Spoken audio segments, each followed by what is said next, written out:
All right, so it's an exciting day today. I am so looking forward to, it's actually daytime for me, nighttime for you, because we are here live with Bianca Rathgeb, who is in Switzerland, and she's going to share some gems of wisdom today, because one thing that I've been hearing from so many amazing leaders these days is that there is a tremendous amount of overwhelm right now. We're kind of like on mile 27 of a marathon. You know, the pandemic's been going on over a year.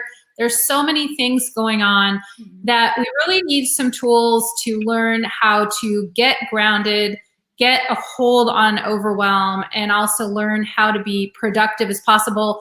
And I'm not just talking about productivity in terms of what we can get done at work, but productive in our well-being, productive in our joy, productive in a lot of different aspects of our life, which in turn contributes to our productivity at work. So Bianca, you are a meditation expert, you are a yoga expert, and you're also a fellow high performance coach.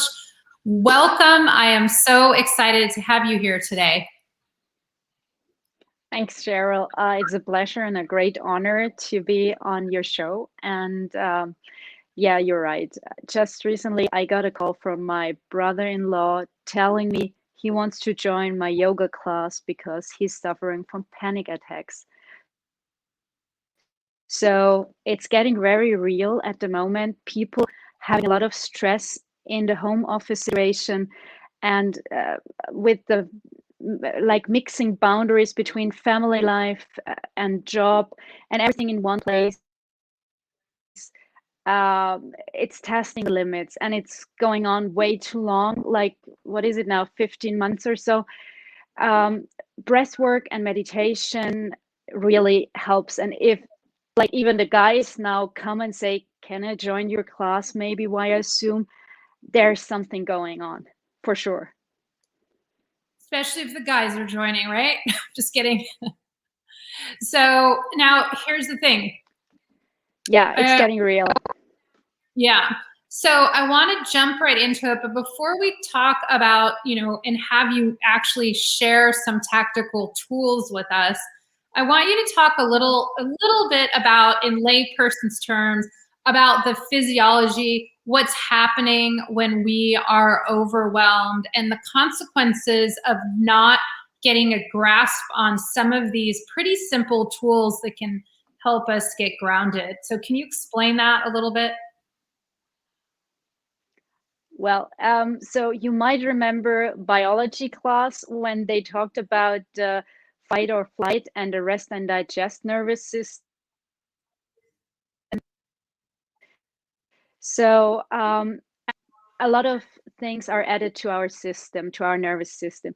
You have the stress, which raises adrenaline and cortisol, like the hormones in your body, and gets you like a threat to your body. Your body thinks, like in ancient times, there is a saber-toothed tiger just around the corner, and you need to get ready for running away or fighting it. But this never happens nowadays. We sit on a desk all day, static, and all this stress hormones in your body, they won't get dissolved. We don't do the sport. We don't get there that cannot be properly unwind, and switching into this healing system of resting, digesting, and it's really what it's named after. Only there you can heal your body and sleep well and get all the repair functions, the blood pressure, the regulation of so many things. So if you're always on and never have a time to just be yourself, have a break, have something in regards to self-care, all these stress hormones will not be dissolved. And you might see it in belly fat, because that's also preparation function for winter or harsh times. There's so much kind of change in your body, and without proper treatment, this will resolve into either pain or into sleep issues, in anxiety, in you name it. So many health issues nowadays can be traced back actually to stress. And if we deal with it at the beginning, we might kind of get off the hook quite easily, because you can breathe everywhere, right? Yeah, it's so true. And if you think that what Bianca's talking about isn't real, keep in mind that Gallup's done a study and there's literally hundreds of billions of dollars being lost every year. And it's probably worse now because the research has not come out yet from 2020, the pandemic, but literally hundreds of billions of dollars are being lost. So I want you to take think about what are the consequences, not just for yourself and your family, but also within your organization. So what we're talking about today, it's my true hope that Bianca is really going to share some things that can help impact you, your family. You can start teaching even young children about it, and certainly, your team as well. So here's the thing. Let's go ahead and jump right in. And again, and it seems like too, before you start with the tools, that the consequences of not learning about breath work and learning how to manage overwhelm can be pretty severe. I mean, they can manifest in real physical symptoms, not just anxiety, but like you said, a lot of, we're going to retain fat, our blood pressure is going to go up. And it can really is the cause of a lot of major diseases out there right now. Maybe not the cause, something that exacerbates it, because it seems like we all, a lot of us have the propensity for disease possibly, but maybe it's dormant because of our lifestyle, because of our ability to manage stress, our diet and those things. But if we don't get a hold on this, it's just going to unlock it and just create a lot of havoc in physical symptoms and diseases. So I take this topic very seriously, because we cannot be sustainable high performers if we are in a constant state of overwhelm.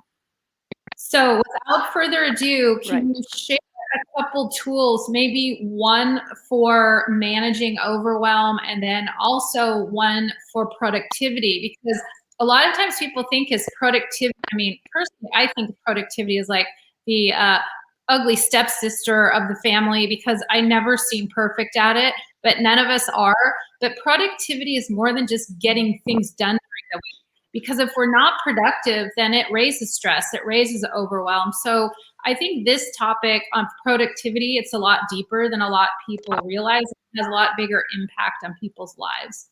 So can you share a tool for productivity, a tool for managing overwhelm that can help us, accelerate into the year, into Q2 and beyond, without that feeling of overwhelm and stress and feeling good about what we're doing? Right. So first, I want to give you the grounding breath, which is to really calm down and help you to be able to think again.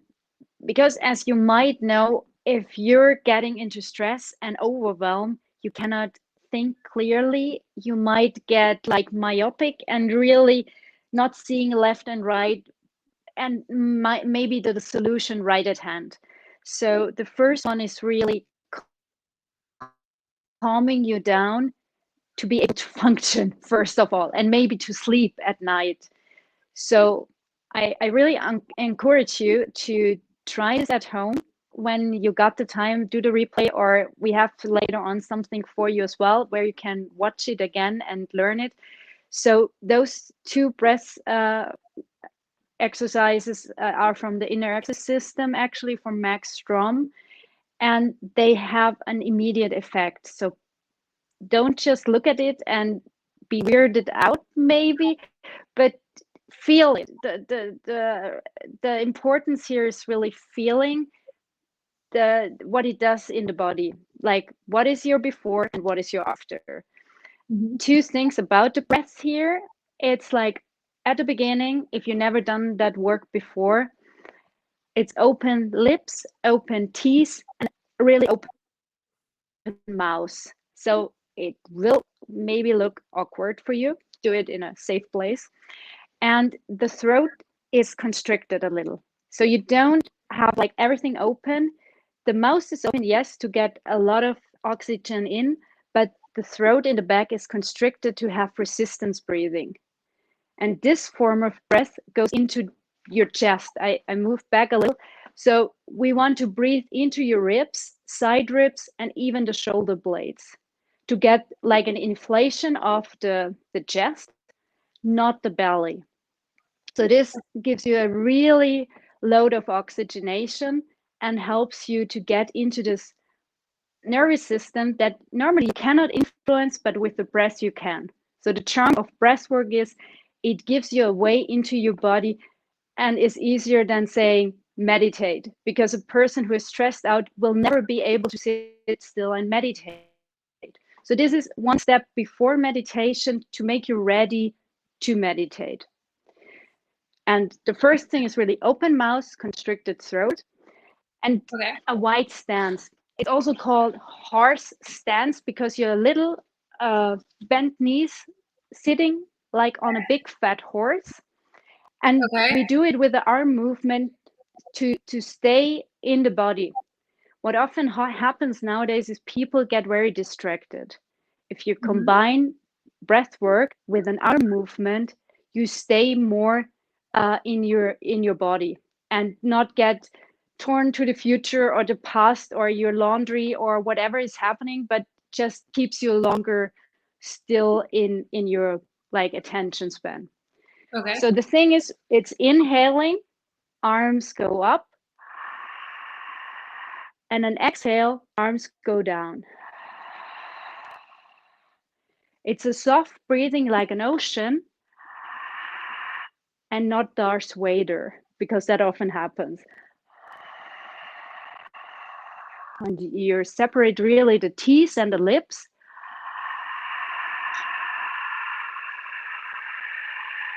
Get a lot of energy and oxygen into the ribs, but not in the belly. Belly breathing is a different topic.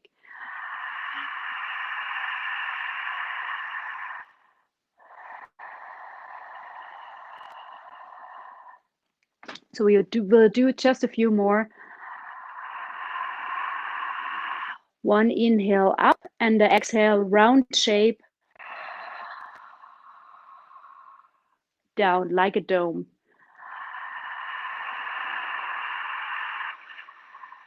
And after that,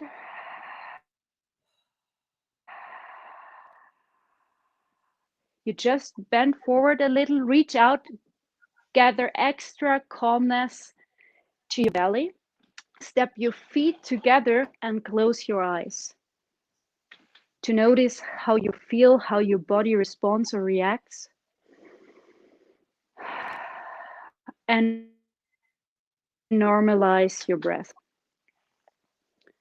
Sometimes a feeling can come up, or a memory, or even tears, because you might have heard before that emotions are, for example, in traditional Chinese medicine, they will tell you emotions are stored in the body.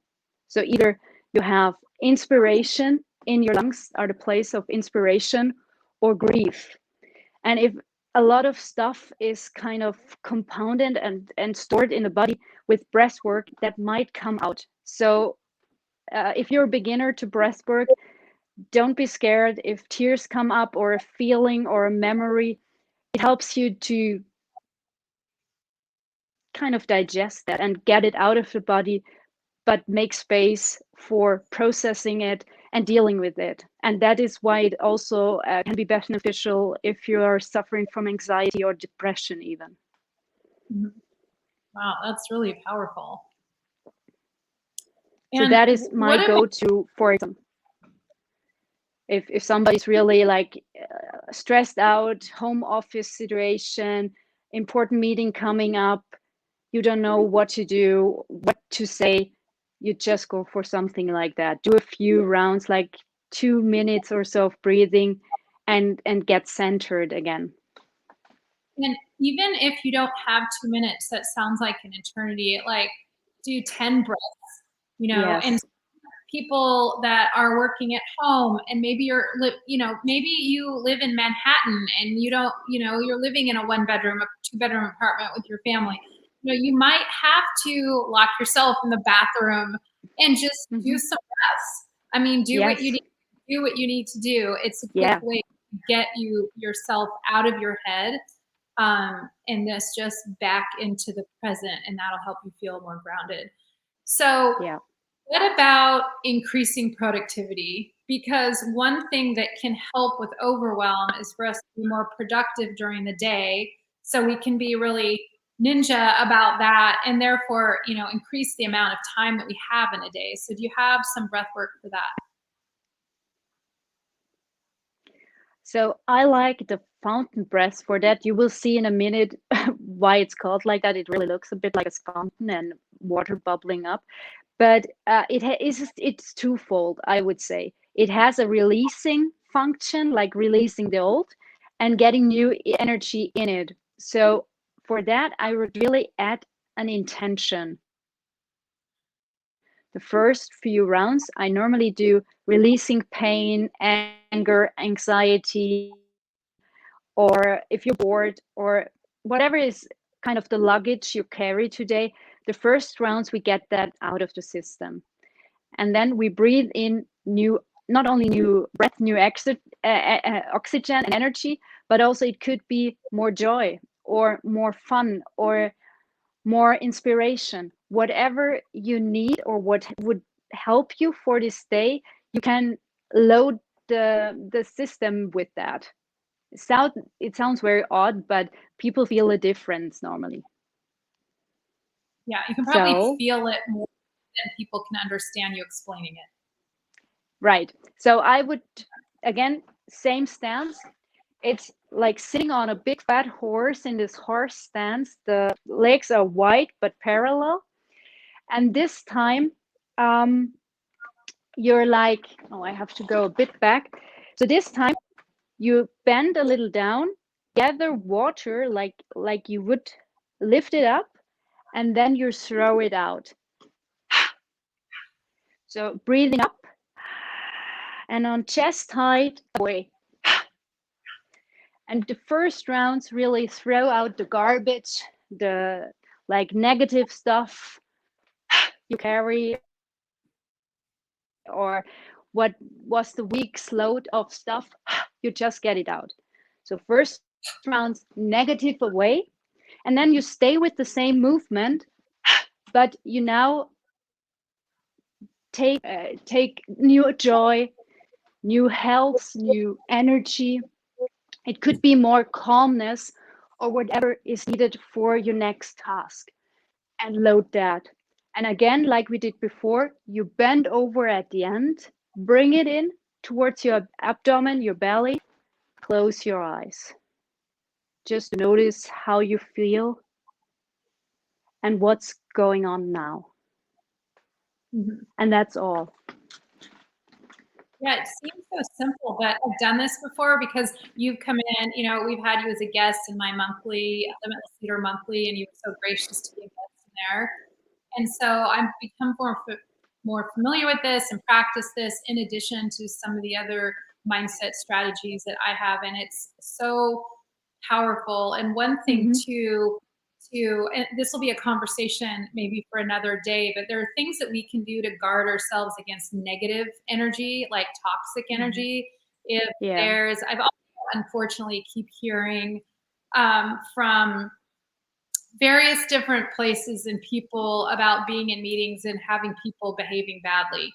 And so how to protect themselves from it, not chipping away at their own self-efficacy, sucking them from their energy and all that. And so sometimes if I personally am not typically in those meetings, but sometimes I get pulled into mediations to sit with people and over these. Yeah. And one strategy is, and I believe it's a Buddha stance, but it's actually, when this starts happening, just placing up your hand. It's like protecting your energy in a sense. So where you're hearing it, but you're not allowing it to kind of come into your field of influence. Yeah. So And you can do it so it's not up here, it's down lower, it's below the screen. So what do you think about that? Say again? I said, what do you think about that? The protection piece? Yeah. You mean?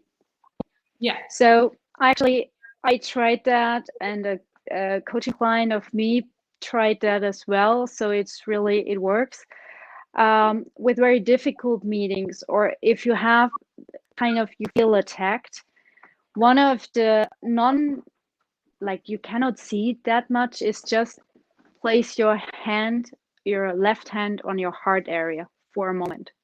So this is nobody really realizes that if you're in a meeting and it's hectic, I might not see that. So that really can help you calm down. And a more protective movement, it's from cutting cords, but like a soft version is just to brush down your shirt. You do like a little, like, this cannot touch me, or I'm cutting this, I'm cutting it away. And that you can do in a supermarket if somebody's very negative and hostile there, or if somebody is in a meeting and you just like something is on your shirt and you just brush it away. Hardly ever somebody noticed that. Yeah, and it's almost like saying, I don't accept that. Like, I hear you. And maybe we could even go into some self-reflection later and observe it, maybe learn from it, or think at a minimum, brush it away, create some space so you can think about how to best deal with it at another time. Yes. But so those three things, just to for anxiety, for productivity, and guarding yourself against negativity are so important. Now, I know it's going to be difficult to just automatically be able to do this from a video. So don't you have something that you're going to share with everyone to help us out a little bit? Of course. So you see my website down below.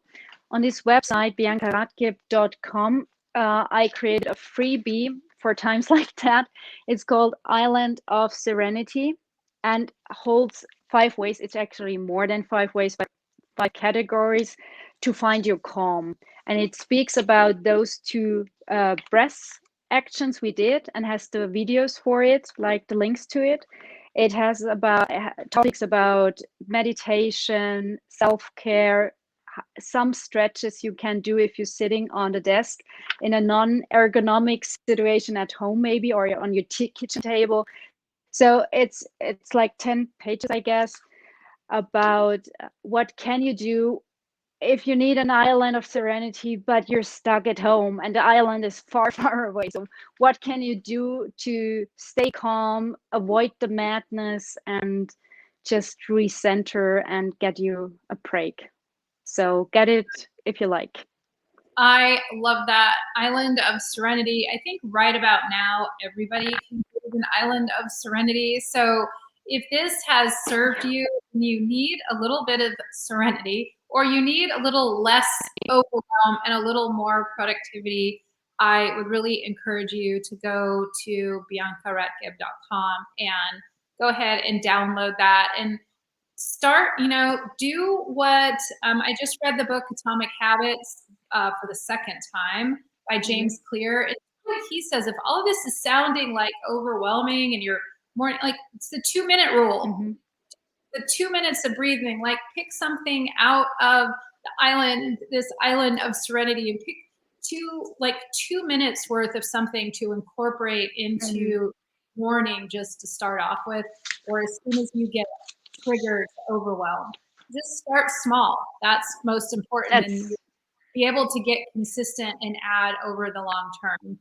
So, and that's really a big one. Yeah. So, Bianca, thank you so much for sharing these gems of wisdom. I know that you have studied and practiced with some of the top yoga and meditation experts in the world, and I really appreciate you taking some time to spend with us today.